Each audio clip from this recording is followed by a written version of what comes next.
चलो अब देखेंगे अपन इसमें भारत की भौगोलिक स्थिति, है ना। इसका सब टॉपिक है भारत की भौगोलिक स्थिति।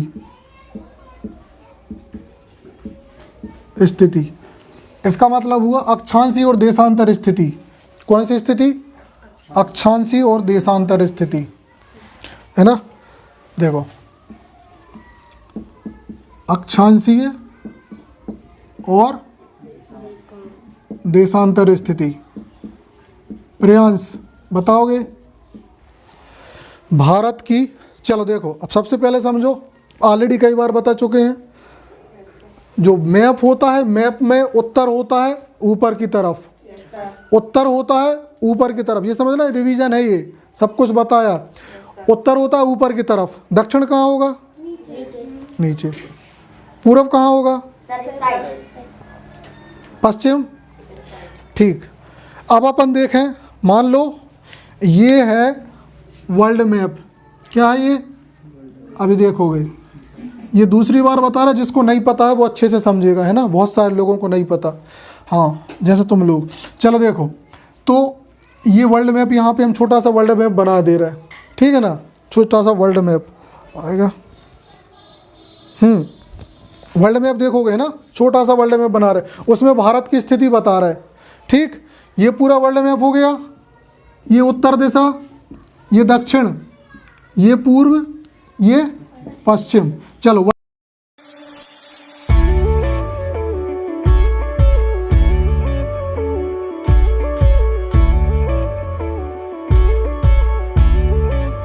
तुझ संग पैर लगाया ऐसा,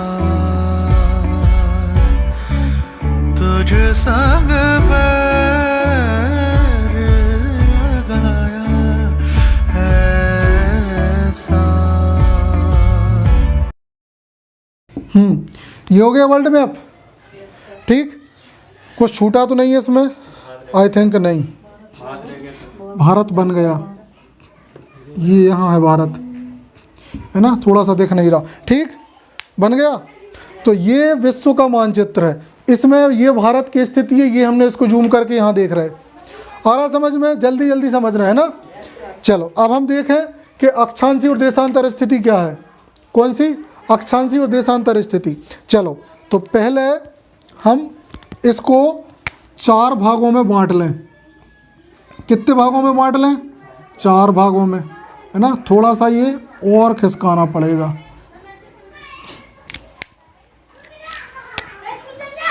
ताकि तुमको इमेजिनेशन सही हो। चलो देखोगे, 4 भागों में बांट दें।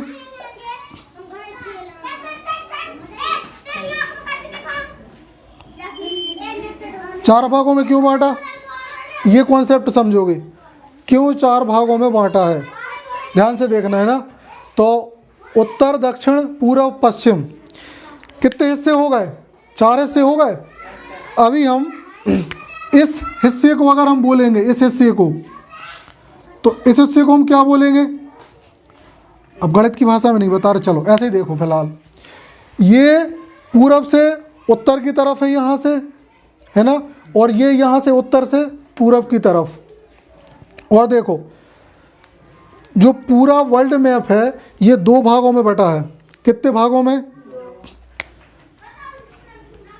ये जो इतना एरिया है ये कहलाते हैं उत्तरी अक्षांश। क्या कहलाते हैं? यहाँ बहुत सारी काल्पनिक रेखाएं हैं। काल्पनिक लाइन मतलब इमेजिनेटिव लाइन, जो रियल भूमि पर नहीं बनी होती। बस ये समझो कि ये हम मानते हैं कि ये है, लेकिन कहीं खींची नहीं होती, ठीक। यहाँ पे ऐसे मान लो, ऐसे खींच दे, तो हम खींच नहीं रहे, ठीक है। और ये जो होता है, ये जो लाइनें होंगी ऐसी, वो होंगी दक्षिणी अक्षांश, ठीक। क्या होगा?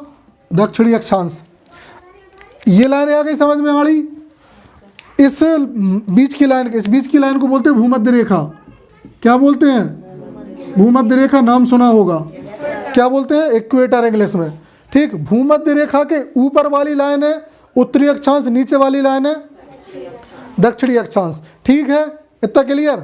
चलो ये लाइनें हो गई आड़ी वाली, आड़ी लाइनें हो गई। तो ऊपर का हिस्सा उत्तरी अक्षांश। अब हम बात देखें, यहाँ से 0 से गिनती शुरू होती है भूमध्य लाइन से ऊपर की तरफ। कैसे होती है? 0 से। तो 0 1 2 3 4 5 यहाँ तक आते आते कितनी होती हैं? 180। कितनी होंगी? पक्का? वेरी गुड, 180 होती हैं। ठीक। और यहाँ से नीचे आएंगे तो 0 से फिर 1 2 यहाँ तक आते हुए तो कितनी लाइन 180 हो गई? 180 लाइन। चलो 1 मिनट रुकना। 937 नहीं, सॉरी 180 नहीं, 90 होती हैं। हाँ 90 के 2 सेट होते हैं, टोटल 180 हैं। ठीक है ना, फिर भी ठीक बताया। हाँ 90 के 2 सेट। क्लियर? आ गई आड़ी लाइनें समझ में? तो जब भी भारत की अक्षांशीय स्थिति की बात होगी आड़ी लाइनों की, तो देखो मान लो कि ये दिख रहा है, यहाँ से 0, फिर 1 2 3 4 5 6 7 8, भारत को जैसे ही जो लाइन टच करती है यहाँ, उस लाइन को बोलते हैं कितना? 8 अंश 4 डिग्री उत्तरी अक्षांश भारत को टच करती है यहाँ। आ रहा बात समझ? अभी गिनती बढ़ेगी, 8 से 9 10 11 12 बढ़ती जाएगी। आखिरी पॉइंट कितना है? आखिरी पॉइंट कितना होगा? 37। 8 से गिनती कितने पे पहुंच गई? 37 अंश 6 डिग्री उत्तरी अक्षांश। भारत का एड्रेस बता रहे हैं ना, लोकेशन। पहले भी हम कई बार जिक्र करें, आज देख लो लाइव। ठीक, आ गए समझ?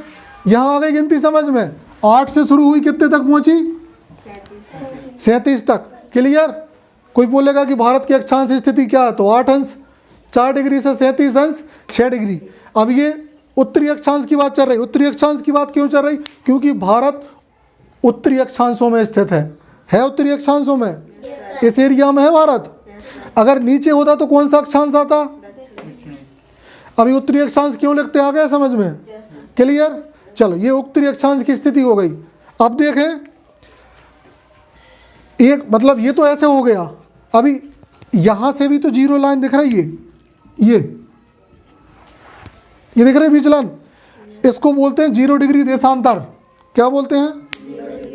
हाँ, अभी यहां से गिनती शुरू हुई, यहां से हुई गिनती शुरू, है ना? तो ये जो लाइन है ये होती है 180, ये होती है 180। आ गया बात समझ में? और ये सेम यहां भी होती हैं। सर मैं रेक्टेंगुलर शेप पर रहता है। हाँ रेक्टेंगुलर। हाँ, क्लियर? ये ठीक है। इसमें थोड़ा सा कन्फ्यूजन है, चलो देख लेंगे हम और उसको, है ना, छोटा सा। चलो ठीक है ना, ये आ गया समझ में? अभी अब यहाँ से 0 से गिनती शुरू होगी, यहाँ से ये लाइन से, तो गिनती जैसे शुरू होगी तो यहाँ आते जब भारत को टच करेगा यहाँ, तो कितना होगा? हाँ, कोई बता पा रहा है? 64 समथिंग ऐसे ही कुछ। 67 या 68 है। Yes sir. किसी को दिख रहा है कितना है? 67.8 डिग्री। नहीं सर 8.7। अच्छा हाँ 68.7। Yes sir. चलो ये उसमें नहीं, ठीक है ना, 68.7। अब इसको क्या बोलो? ये तो उत्तरी अक्षांश चल रहा था।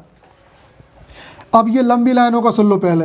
ये जो लाइनें होती हैं इनको बोलते हैं, इस तरफ की लाइनें होंगी और इस तरफ की, तो इनको बोलेंगे पूर्वी देशांतर, और इस तरफ की लाइनों को पश्चिमी देशांतर।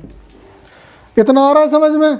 ऐसी जो लाइनें बनेगी तो ये पूरी कितनी होंगी? पूर्वी देशांतर। ये पूरी होंगी पूर्वी, सॉरी ये पूर्वी, ये पश्चिमी, दो दिशा है ना, पूरब और पश्चिम। आ रहा समझ में? तो यहाँ पे जैसे ये गिनती आती है तो यहाँ पे 68 अंश पे हमारे भारत को ये फर्स्ट लाइन टच होती है। 68 अंश 7 डिग्री से भारत शुरू होता है। यहाँ लिख दें हम पूर्वी देशांतर, और यहाँ आके ये जो लास्ट लाइन ये होती है, तो ये कितनी है? 97 डिग्री 25। 97 अंश 25 डिग्री पूर्वी देशांतर। क्लियर? तो भारत की अक्षांश स्थिति अपनी बुक्स में सीधी लिखी होती है ना। उन्होंने बोला 8 अंश 4 डिग्री से 37 अंश कितना 37 अंश 6 डिग्री उत्तरी अक्षांश से 68 अंश 7 डिग्री 68 अंश 7 डिग्री से 97 अंश 25 डिग्री पूर्वी देशांतर। लोगों को पता नहीं पूर्वी देशांतर क्यों लिख रहा है, उत्तरी अक्षांश क्यों लिख रहा है। अभी आ गया समझ में। ये था एड्रेस। चलो फॉर एग्जांपल हम एक दूसरा देश ले लें, मान लो अमेरिका है, तो अमेरिका का कोई एड्रेस बताएगा तो कैसे बताएगा, कोई एक बता दो जो बता पाए। प्रियांश। अरे ऐसे ही आ गया इसका भी। हाँ, तो अमेरिका कौन से देशांतर में है? पश्चिमी देशांतर। हाँ, और कौन से अक्षांश में है? सर पूर्वी अक्षांश में। पूर्वी तो देशांतर है, अक्षांश कौन सा आएगा? अक्षांश उत्तरी अक्षांश होगा ना जी। हाँ उत्तरी अक्षांश। जीरो की तरफ। हाँ, एक और बात बता दें, इनको गोलार्ध भी बोलते हैं। गोलार्ध मतलब पृथ्वी गोल है, ऊपर का गोला उत्तरी गोलार्ध, नीचे का गोला दक्षिणी गोलार्ध। गोलार्ध का मतलब होता है गोला। Yes sir. ऊपर का बॉल होती है गेंद, टेनिस की गेंद, बीच में से जब उसको निकालोगे तो 2 टुकड़े होते हैं उसके। तो ऊपर का उत्तरी गोलार्ध, नीचे का दक्षिणी गोलार्ध। अभी ऑस्ट्रेलिया कौन से उसमें है? ऑस्ट्रेलिया का एड्रेस कैसे बताओगे, कोई बता पाएगा? चलो गलत बता दो। ये कौन से उसमें स्थित है, मतलब कौन से अक्षांश में और कौन से देशांतर में है? दक्षिणी अक्षांश में। हाँ, पूर्वी देशांतर में। वेरी गुड, समझ गए। ये दक्षिण अमेरिका कहाँ में स्थित है, कौन से अक्षांश में और कौन से देशांतर में? दक्षिणी अक्षांश नहीं पश्चिमी देशांतर। वेरी गुड, बिल्कुल समझ गए। ऐसे ही देशों का एड्रेस डिसाइड होता है। 8वीं की क्लास में ये उत्तर अमेरिका और दक्षिण अमेरिका, इनका देशांतर वगैरह सब कुछ दिया है ना।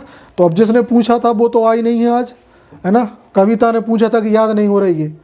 यहाँ भारत के में उत्तरी दक्षिणी आ रहा है और उसमें ये आ रहा है, ऐसा क्या? अब वो आई नहीं है तो उनकी समस्या, ठीक है ना। यह आया समझ में। तो ये हो गई भारत की स्थिति। अभी हम इसमें देखें, चलो पहले समझ रहे, ये बात क्लियर? चलो ओके।